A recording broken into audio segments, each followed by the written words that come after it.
Praise the Lord. இந்த வீடியோவை skip பண்ணாமல் கடைசி வரை பாருங்கள். இந்த அதிகாரத்திலிருந்து கடைசியில் கேள்வி ஒன்று கேட்கப்பட்டுள்ளது.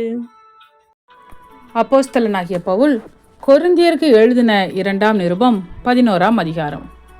என் புத்தியீனத்தை நீங்கள் சற்றே சகித்தால் நலமாயிருக்கும். என்னை சகித்தும் இருக்கிறீர்களே.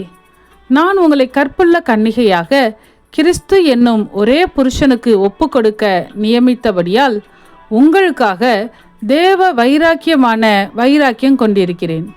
ஆகிலும் சர்ப்பமானது தன்னுடைய தந்திரத்தினாலே ஏவாளை வஞ்சித்தது போல உங்கள் மனதும் கிறிஸ்துவை பற்றிய உண்மையினின்று விலகும்படி கெடுக்கப்படுமோவென்று பயந்திருக்கிறேன். எப்படியெனில் உங்களிடத்தில் வருகிறவன் நாங்கள் பிரசங்கியாத வேறொரு இயேசுவை பிரசங்கித்தானால், அல்லது நீங்கள் பெற்றிராத வேறொரு ஆவியையும் நீங்கள் ஏற்றுக்கொள்ளாத வேறொரு சுவிசேஷத்தையும் பெற்றீர்களானால் நன்றாய் சகித்திருப்பீர்களே. மகா பிரதான அப்போஸ்தலரிலும் நான் ஒன்றிலும் குறைவுள்ளவன் அல்லவென்று எண்ணுகிறேன். நான் பேச்சிலே கல்லாதவனாய் இருந்தாலும் அறிவிலே கல்லாதவன் அல்ல. எந்த விஷயத்திலும் எல்லாருக்கு முன்பாகவும் உங்களுக்குள்ளே நாங்கள் வெளிப்பட்டிருக்கிறோமே. நீங்கள் உயர்த்தப்படும்படி நான் என்னைத்தானே தாழ்த்தி தேவனுடைய சுவிசேஷத்தை இலவசமாய் உங்களுக்கு பிரசங்கித்ததினாலே குற்றம் செய்தேனோ? உங்களுக்கு ஊழியம் செய்யும்படிக்கு மற்ற சபைகளில் சம்பளத்தை பெற்று அவர்களை கொள்ளையிட்டேன். நான் உங்களோடு இருந்து குறைவுபட்ட போதும் ஒருவரையும் நான் வருத்தப்படுத்தவில்லை.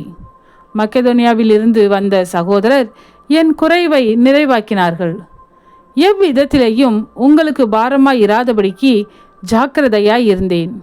இனிமேலும் ஜாக்கிரதையாய் இருப்பேன். அகாயா நாட்டின் திசைகளிலே இந்த புகழ்ச்சி என்னை விட்டு நீங்குவதில்லை என்று என்னிலுள்ள கிறிஸ்துவனுடைய சத்தியத்தை கொண்டு சொல்லுகிறேன். இப்படி சொல்ல வேண்டியது என்ன? நான் உங்களை சிநேகியாதபடியினாலேயோ? தேவன் அறிவார்.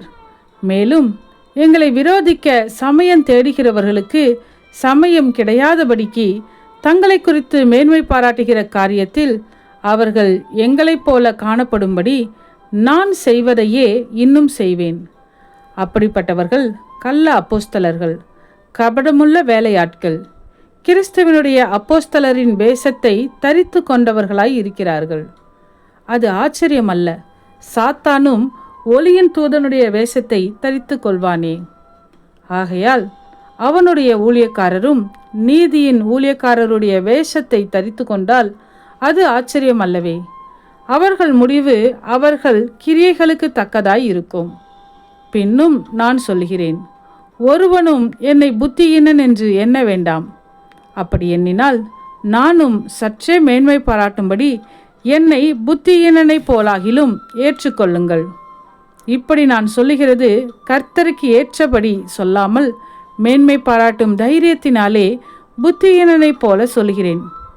அநேகர் மாம்சத்துக்கேற்றபடி மேன்மை பாராட்டிக் கொள்கையில் நானும் மேன்மை பாராட்டுவேன்.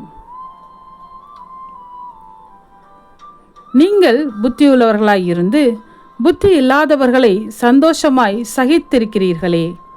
ஒருவன் உங்களை சிறையாக்கினாலும், ஒருவன் உங்களை பட்சித்தாலும், ஒருவன் உங்களை கைவசப்படுத்தினாலும், ஒருவன் தன்னை உயர்த்தினாலும், ஒருவன் உங்களை முகத்தில் அறைந்தாலும் சகித்திருக்கிறீர்களே. நாங்கள் பலவீனரானது போல எங்களுக்கு வந்த கனவீனத்தை குறித்து பேசுகிறேன். ஒருவன் எதிலே துணி உள்ளவனாய் இருக்கிறானோ அதிலே நானும் துணி உள்ளவனாய் இருக்கிறேன். இப்படி புத்தியீனமாய் பேசுகிறேன். அவர்கள் எபிரேயரா? நானும் எபிரேயன். அவர்கள் இஸ்ரவேலரா? நானும் இஸ்ரவேலன். அவர்கள் ஆபிரகாமின் சந்ததியாரா? நானும் ஆபிரகாமின் சந்ததியான். அவர்கள் கிறிஸ்துவின் ஊழியக்காரரா? நான் அதிகம். புத்தியீனமாய் பேசுகிறேன். நான் அதிகமாய் பிரயாசப்பட்டவன், அதிகமாய் அடிபட்டவன், அதிகமாய் காவல்களில் வைக்கப்பட்டவன், அநேகந்தரம் மரண அவதியில் அகப்பட்டவன். யூதர்களால் ஒன்று குறைய 40 அடியாக 5 தரம் அடிபட்டேன். 3 தரம் மிலாறுகளால் அடிபட்டேன். 1 தரம் கல்லறி உண்டேன். 3 தரம் கப்பற் சேதத்தில் இருந்தேன். கடலிலே ஒரு ராப்பகல் முழுவதும் போக்கினேன். அநேகந்தரம் பிரயாணம் பண்ணினேன்.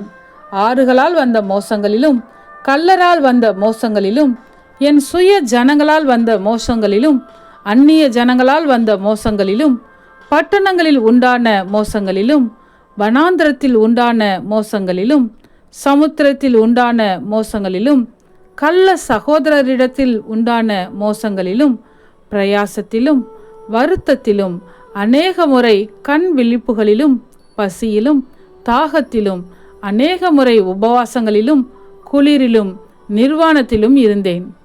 இவை முதலானவைகளை அல்லாமல் எல்லா சபைகளை குறித்தும் உண்டாயிருக்கிற கவலை என்னை நாள்தோறும் நெருக்குகிறது. ஒருவன் பலவீனனானால் நானும் பலவீனனாய் இருக்கிறதில்லையோ? ஒருவன் இடறினால் என் மனம் எரியாதிருக்குமோ? நான் மேன்மை பாராட்ட வேண்டுமானால் என் பலவீனத்திற்கு அடுத்தவைகளை குறித்து மேன்மை பாராட்டுவேன். என்றென்றைக்கும் ஸ்தோத்தரிக்கப்பட்ட தேவனும் நம்முடைய கர்த்தராகிய இயேசு கிறிஸ்துவின் பிதாவுமானவர் நான் பொய் சொல்லுகிறதில்லை என்று அறிவார். தமஸ்கு பட்டணத்து அரேத்தா ராஜாவினுடைய சேனை தலைவன் என்னை பிடிக்க வேண்டுமென்று தமஸ்கருடைய பட்டணத்தை காவல் வைத்து காத்தான். அப்பொழுது நான் கூடையிலே வைக்கப்பட்டு ஜன்னலிலிருந்து மதில் வழியாய் இறக்கிவிடப்பட்டு அவனுடைய கைக்கு தப்பினேன். ஆமேன். இன்றைய கேள்வி: சாத்தான் யாருடைய வேஷத்தை தரித்து கொள்வான்? உங்க பதில கமெண்ட் பண்ணுங்க.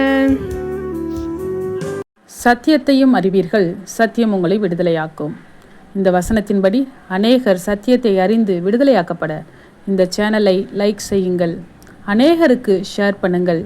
ஜீவ வார்த்தையை தினமும் கேட்க சப்ஸ்கிரைப் செய்யுங்கள்.